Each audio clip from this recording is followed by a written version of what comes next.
खबरों के निष्पक्ष विश्लेषण के लिए सब्सक्राइब करें Jantantra TV and press the bell icon. Never miss any update. नमस्कार, स्वागत है आपका हमारे इस खास बुलेटिन में। आपके साथ मैं हूं अंशिका पाठक।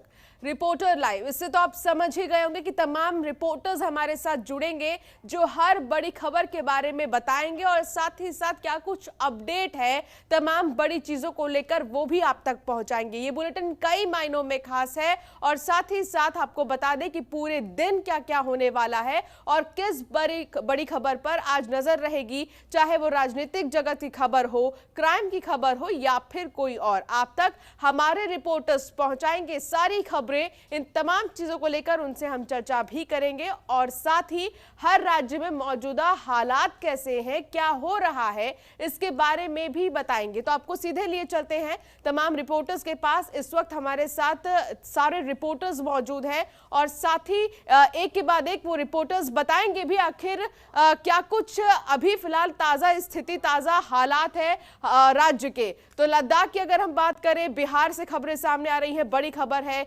लद्दाख में चीन की सेना के साथ हुई झड़प में बिहार का एक लाल भी शहीद हो गया है। बिहार के इंजीनियरिंग कॉलेज में 200 नियुक्तियां होंगी।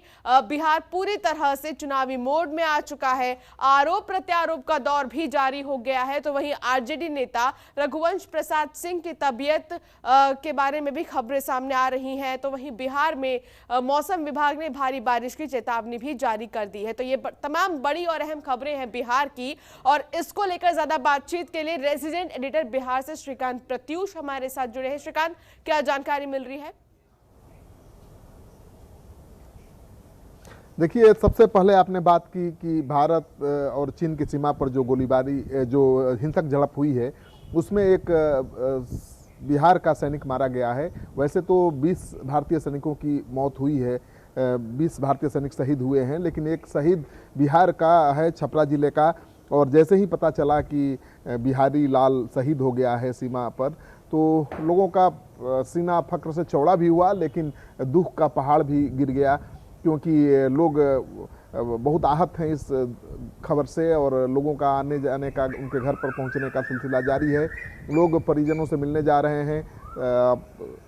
लोगों का कहना है कि इस लाल ने बिहार का नाम तो रोशन किया है, लेकिन जिस तरह से चीन ने धोखे से हमारे बिहारी सपूत को मारा है, शहीद, वो बर्दाश्त नहीं होगा। भारत सरकार को डटकर जवाब देना चाहिए। तो जो शहादत हुई है उसको लेकर बिहार मर्माहत है, दुखी है, आहत है। और दूसरी खबर यह है कि आपने कहा कि आरजेडी के नेता रघुवंश प्रसाद के तबीयत से जुड़ी खबर आ रही है। तो खबर यह है कि उनकी तबीयत बहुत खराब हो गई है। पटना एम्स में उनको भर्ती कराया गया है। सांस लेने में तकलीफ है, निमोनिया की शिकायत है और कोरोना टेस्टिंग के लिए दिया गया है। तो देखिए, रघुवंश बाबू एक लोकप्रिय नेता हैं और कोरोना संक्रमण के खतरे के बीच भी वो लगातार प्रेस कॉन्फ्रेंस कर रहे थे और उनसे कार्यकर्ता बिल्कुल सोशल डिस्टेंसिंग का पालन नहीं कर रहे थे। तो रघुवंश बाबू ऐसे नेता हैं कि किसी कार्यकर्ता को अपमानित नहीं कर सकते, फटकार नहीं लगा सकते। तो सोशल डिस्टेंसिंग का भी अनुपालन नहीं हुआ है उनकी प्रेस कॉन्फ्रेंस में। हो सकता है कि कोरोना का संक्रमण उनको हो, क्योंकि रघुवंश बाबू पटना एम्स में भर्ती हैं और खबर आ रही है कि डॉक्टर उनके इलाज में जुटे हुए हैं। अभी तक उनकी रिपोर्ट नहीं आई है। रिपोर्ट आने के बाद कुछ कहा जा सकेगा कि वो कोरोना से संक्रमित है या कोई दूसरी बीमारी है, क्योंकि सांस उनकी फूल रही है, सांस लेने में तकलीफ हो रही है। और दूसरी खबर ये आ रही है कि अवधेश नारायण सिंह, जो पहले बिहार विधान परिषद के अध्यक्ष चेयरमैन हुआ करते थे, फिर से वो अध्यक्ष बना दिए गए हैं, चेयरमैन बना दिए गए हैं। बीजेपी के नेता हैं, लेकिन नीतीश कुमार के करीबी माने जाते हैं। अभी वो कार्यकारी अध्यक्ष के रूप में, कार्यकारी चेयरमैन के रूप में कार्य करेंगे विधान परिषद के।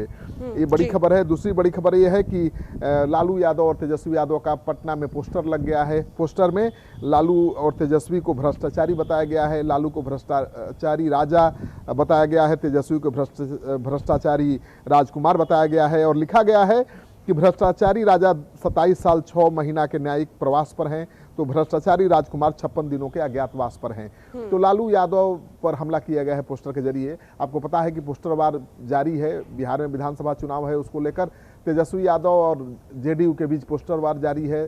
कभी तेजस्वी यादव पोस्टर लगाते हैं नीतीश कुमार का, तो कभी तेजस्वी यादव लालू का पोस्टर जेडीयू लगा देता है।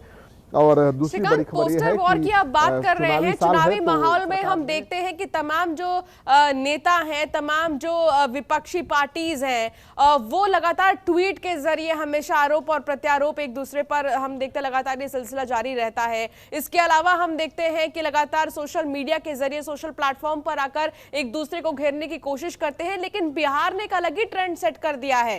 पोस्टर वॉर अब हो रहे हैं, क्योंकि लगातार हम एक वजह कह सकते हैं कि लॉकडाउन है और ऐसे समय में ना कोई रैली हो पा रही है, ना कोई ऐसा बड़ा कार्यक्रम हो पा रहा है जिससे दूसरी पार्टी पर निशाना साधा जाए और सवाल खड़े किए जाए, और शायद इसीलिए पोस्टर वॉर शुरू हो गया। एक नया ट्रेंड सेट कर दिया है बिहार ने।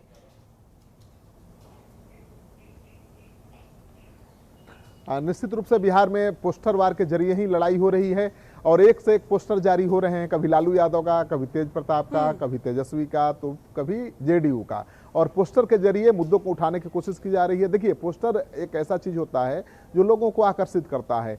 पोस्टर बहुत आसान माध्यम है कम्युनिकेशन का, तो पोस्टर के जरिए ही नेता लड़ाई लड़ रहे हैं। लेकिन सबसे बड़ी बात यह है कि लड़ाई दो महागठबंधन के बीच ही होगी या कोई तीसरी ताकत भी आ जाएगी। यशवंत सिन्हा पूर्व वित्त मंत्री हैं भारत सरकार के और बीजेपी के कभी कदावर नेता हुआ करते थे, अटल आडवाणी के कभी काफी कर्मी हुआ करते थे, पटना में जमे हुए हैं और सभी छोटे दलों को मिलाकर एक नया दल बनाने की कोशिश में जुटे हुए हैं। उनकी कोशिश ये है कि जेपी की तर्ज पर सभी क्षेत्रीय छोटे दलों को मिलाकर एक नई पार्टी बनाया जाए और ये पार्टी होगी कांग्रेस और आरजेडी के खिलाफ, ये पार्टी होगी बीजेपी जेडीयू के खिलाफ, यानी एक अलग तरह की पार्टी होगी जिसमें अपराधी एक छवि के लोग नहीं होंगे, जिसका मुद्दा अलग होगा, लेकिन जाति से ऊपर नहीं उठ पाएगी ये भी पार्टी, क्योंकि पार्टी ने सभी जाति के, सभी संप्रदाय के लोगों को डिप्टी सीएम का पद देने का ऐलान किया है। जी, तो ये महत्वपूर्ण खबरें बिहार की हैं, आप बता रहे हैं श्रीकांत, दर्शकों तक पहुंचा रहे हैं। बात अगर उत्तर प्रदेश की करें तो नागरिकता संशोधन कानून के विरोध में पिछले साल 19 दिसंबर को लखनऊ में हुए हिंसक प्रदर्शन के मामले में पुलिस ने 297 आरोपियों के खिलाफ चार्जशीट दाखिल की है। तो वहीं यूपी मोटरयान नियमावली के तहत बढ़ी हुई दरों को मंजूरी मिल गई है। बाइक या कार चलाते वक्त यदि आप फोन का इस्तेमाल कर रहे हैं तो आपको भारी जुर्माना भरना पड़ेगा। तो ये अहम खबरें हैं उत्तर प्रदेश की। इस पर ज्यादा बातचीत के लिए पंकज चतुर्वेदी हमारे संवाददाता हमारे साथ जुड़े हैं। पंकज, क्या जानकारी मिल रही है?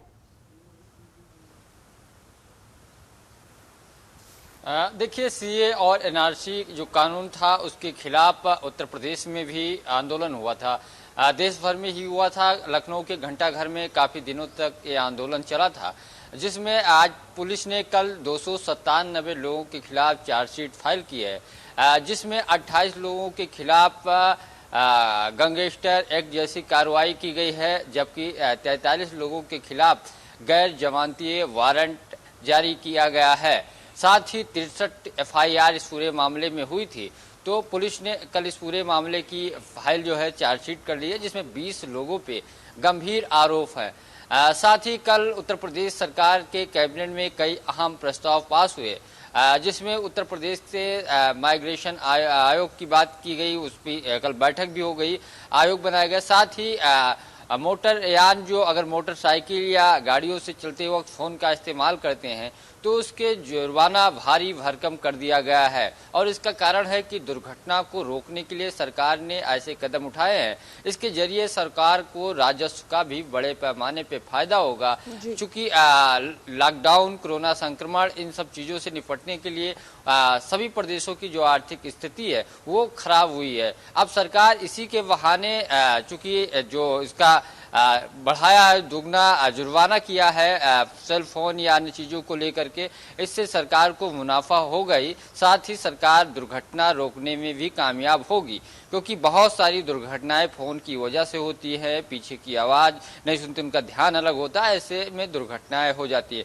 दूसरी तरफ अजय कुमार लल्लू की कल जमानत याचिका पे सुनवाई के दौरान को जमानत मिल गई है, लेकिन कई सारे कागजात के वेरिफिकेशन होता है, उसमें देरी की वजह से कल छूट नहीं पाए थे। आज वो बाहर आ सकते हैं। साथ साथ उनको कोर्ट ने हालांकि फटकार भी लगाई है बसों को लेकर के कि आप बसों का प्रस्ताव नहीं दे सकते थे। प्रधानमंत्री, मुख्यमंत्री ने आर्थिक सहयोग मांगा था, लेकिन उसके बावजूद कल जमानत मिली। आज वो जेल से बाहर आने के बाद उस प्रेस कॉन्फ्रेंस कर सकते हैं सरकार को लेकर के, वर्तमान स्थिति को लेकर के।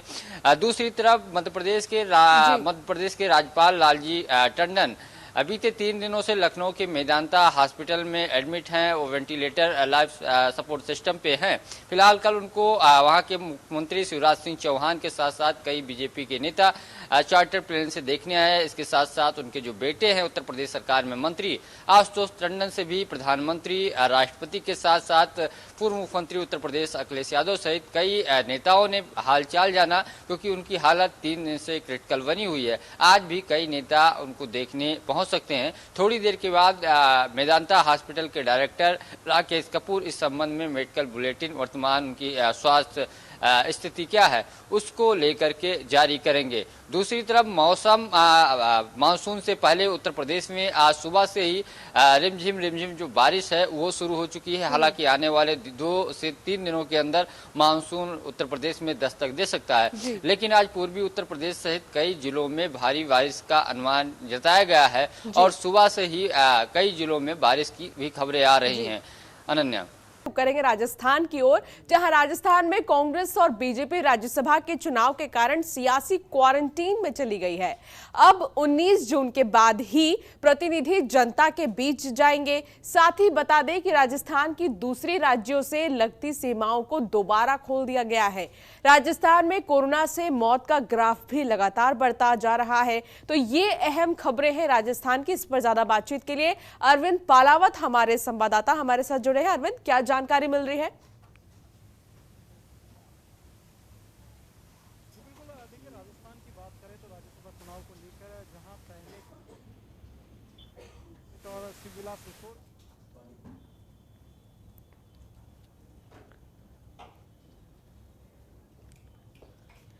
अरविंद, आपकी आवाज हम तक नहीं पहुंच पा रही है। दोबारा संपर्क साधने की कोशिश करेंगे, लेकिन लगातार हम बात कर रहे हैं अलग अलग राज्यों को लेकर कि फिलहाल क्या स्थिति राज्यों की बनी है, मौजूदा हालात कैसे हैं। बात अगर हम छत्तीसगढ़ की करें तो छत्तीसगढ़ में पूर्व सीएम रमन सिंह बोले प्रदेश की कांग्रेस सरकार लोगों की संवेदना महसूस नहीं करती।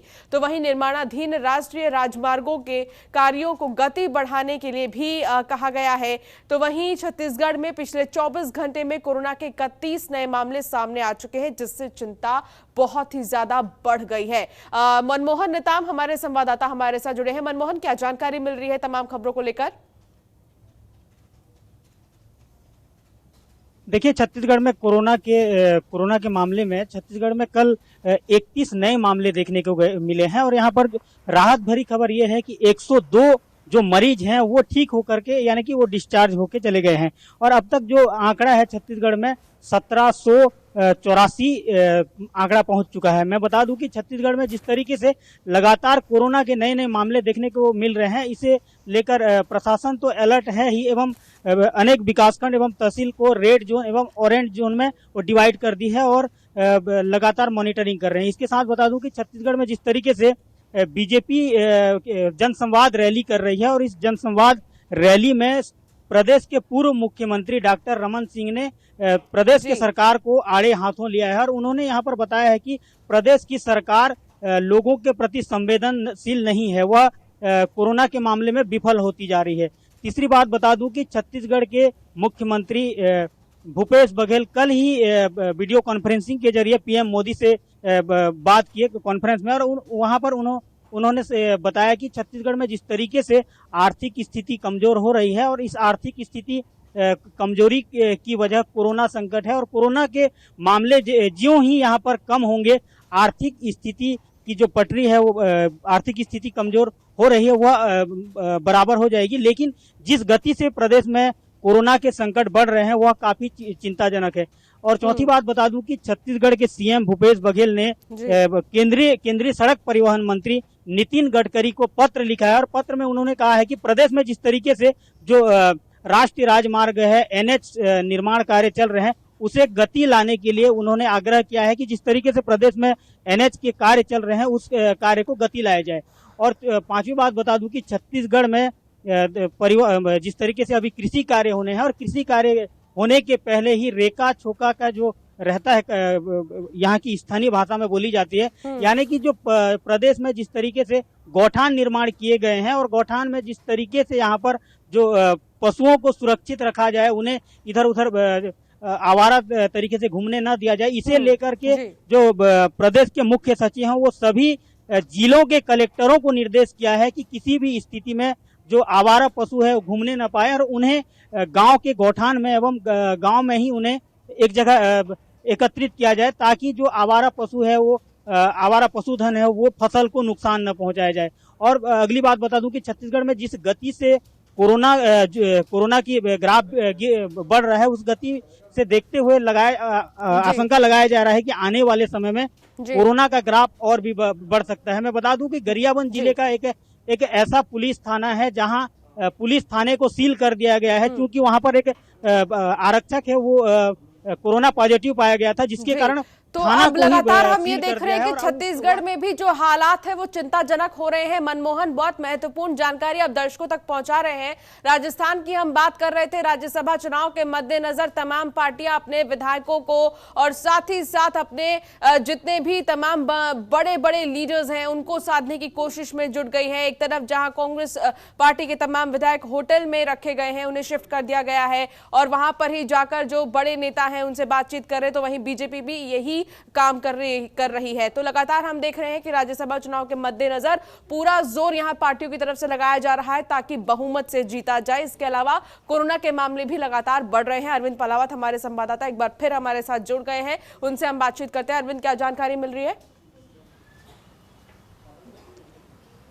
जी बिल्कुल, देखिए राजस्थान की यदि बात की जाए तो राज्यसभा की जो 3 सीटें हैं वहां पर 4 कैंडिडेट राजस्थान में खड़े किए गए। तो ऐसे में जो दोनों ही पार्टी है, चाहे कांग्रेस हो चाहे बीजेपी हो, दोनों ही पार्टी अब होटल्स का सहारा ले रही है। अपने जो सभी विधायक है उनको एकजुट करने का यहाँ पर प्रयास किया जा रहा है। और जहां पर 7 दिन पहले जो कांग्रेस पार्टी है उन्होंने अपना सीएससी क्वारंटाइन शुरू कर दिया था, पहले सिविलास रिसोर्ट में, उसके बाद में जेडब्ल्यू मेरियट में सभी विधायक पहुंचे और अब वहीं पर ठहरे हुए हैं। ऐसी स्थिति में कल भारतीय जनता पार्टी भी अपने विधायकों को लेकर जो है होटल में पहुंच गई है, सभी विधायकों के साथ होटल में ठहरी हुई है। तो अब ऐसी स्थिति में ये कहा जा सकता है कि दोनों ही जो बड़ी जो पार्टीज हैं, क्योंकि कांग्रेस के पास करीब 122 से 125 विधायकों का समर्थन है, जबकि भारतीय जनता पार्टी के पास अभी तक जो 75 विधायक है उनका समर्थन दिखाई दे रहा है। तो ऐसी स्थिति में कहीं न कहीं प्रयास है कि जो अपने विधायकों को एकजुट रखा जाए, किसी तरह की क्रॉस वोटिंग ना हो, किसी तरह की कोई ऐसी गफलत ना हो जाए जिसके कारण एक भी जो वोट है वो खारिज हो राज्यसभा चुनाव के लिए। क्योंकि देखिए राज्यसभा चुनाव में एक वोट की अहमियत है, साथ ही राज्यसभा चुनाव में वोट डालने का पैटर्न जो है वो भी काफी अलग होता है। यदि उस पैटर्न से परे जाकर के यदि वोटिंग की जाती है तो वो वोट खारिज हो जाता है। तो ऐसी स्थिति में सभी जो विधायक है उनको प्रशिक्षण दिया जाएगा। भारतीय जनता पार्टी के 26 से ज्यादा नए विधायक हैं जिनको यहां पर प्रशिक्षण दिया जाएगा। वहीं कांग्रेस पार्टी में भी काफी संख्या में जो विधायक है वो इस बार नए हैं, तो उन सभी को राज्यसभा चुनाव के लिए प्रशिक्षण दिया जाएगा, क्योंकि पहली बार राज्यसभा चुनाव के लिए ये जो विधायक हैं ये यहां पर वोट डालेंगे। तो वहीं पहले भारतीय जनता पार्टी जहां कांग्रेस को घेरती आ रही थी कि कांग्रेस की जो सरकार है वो 5 सितारा होटल में ठहर करके वहां पर अपना जो सियासी क्वारंटाइन है वो वहां कर रही है और लोगों से दूर है, जबकि कोरोना की महामारी चल रही है। तो ऐसी स्थिति में अब भारतीय जनता पार्टी जो है वो भी अपने विधायकों को लेकर के होटल में पहुंच गए। जब उनसे इस बारे में सवाल किया गया तो चाहे सतीश पूनिया हो, चाहे उपनेता प्रतिपक्ष राजेंद्र राठौड़, उनका यही कहना था कि हमारा जो मकसद है वो बाड़ाबंदी नहीं है, हम प्रशिक्षण शिविर कर रहे हैं। तो 3 दिन का ये प्रशिक्षण शिविर यहाँ पर रहेगा। और ऐसे में राजस्थान में लगातार जो कोरोना के मामले बढ़ रहे हैं वो भी चिंता का विषय है। और जब जनप्रतिनिधि लोगों के बीच में नहीं होंगे तो लोग किससे अपनी फरियाद सुनाएंगे, क्योंकि जनप्रतिनिधियों से यहाँ पर संपर्क भी लोग नहीं साध पा रहे हैं। तो ये एक बड़ी दुविधा है इस वक्त राजस्थान की जनता के लिए, क्योंकि जो सभी विधायक हैं, सभी मंत्री है, वो क्वारंटाइन है, वो सियासी क्वारंटाइन है बेसिकली। तो ऐसी स्थिति में अब लोगों के सामने बड़ी समस्या यहाँ पर खड़ी हो रही है। और 19 के बाद ही अब ये जो विधायक है, मंत्री है, अपने अपने क्षेत्रों में पहुंचेंगे, लोगों की पीड़ा, उनका जो दुख दर्द है वो अब साझा कर पाएंगे 19 तारीख के बाद में।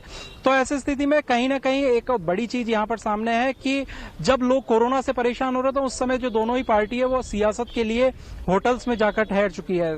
इसके साथ ही यदि राजस्थान में बात करें कोरोना को लेकर, तो राजस्थान में कोरोना के जो आंकड़े हैं वो लगातार बढ़ रहे हैं। 13,000 से ज्यादा जो मामले हैं वो यहाँ पर सामने आ चुके हैं और अब तक 308 लोगों की राजस्थान में कोरोना से मौत हो चुकी है। ये एक गंभीर विषय है, क्योंकि लगातार मौत का आंकड़ा जो है वो बढ़ रहा है। वही एक चिंता की बात है, क्योंकि रिकवरी रेट राजस्थान काफी अच्छी है, लेकिन जिस तरह से रोजाना जो मामले आ रहे हैं, करीब 7 से 8 मामले एवरेज पिछले 7 दिन की यदि बात करें तो करीब 7 से 8 मामले पर डे यहाँ पर डेथ के आ रहे हैं। तो ये एक बड़ी चिंता का विषय यहाँ राजस्थान की सरकार के लिए, चिकित्सा महकमे के लिए और आम जनता के लिए बन सकता है, क्योंकि अभी तक जितने मामले आ रहे थे और लगातार हम बाकी के राज्य की भी जब बात कर रहे थे तो वहां पर भी हालात वही के वही बने हैं जो राजस्थान में बने हैं। तो जिस तरीके से हम देख रहे हैं कोरोना का कहर थमने का नाम नहीं ले रहा है और राज्यसभा चुनाव के मद्देनजर अगर हम बात करें तो जहां जहां पर भी ये चुनाव होने हैं वहां पर लगातार पार्टियां पूरी कोशिश में है कि हम ही जीतें। तो ये तमाम बड़ी और अहम खबरें थी जो हमारे रिपोर्टर्स आप तक पहुंचा रहे थे। इसी के साथ आप सभी रिपोर्टर्स का बहुत बहुत शुक्रिया तमाम जानकारी के लिए। बुलेटिन में फिलहाल इतना ही। आप देखते रहिए जनतंत्र टीवी। नमस्कार।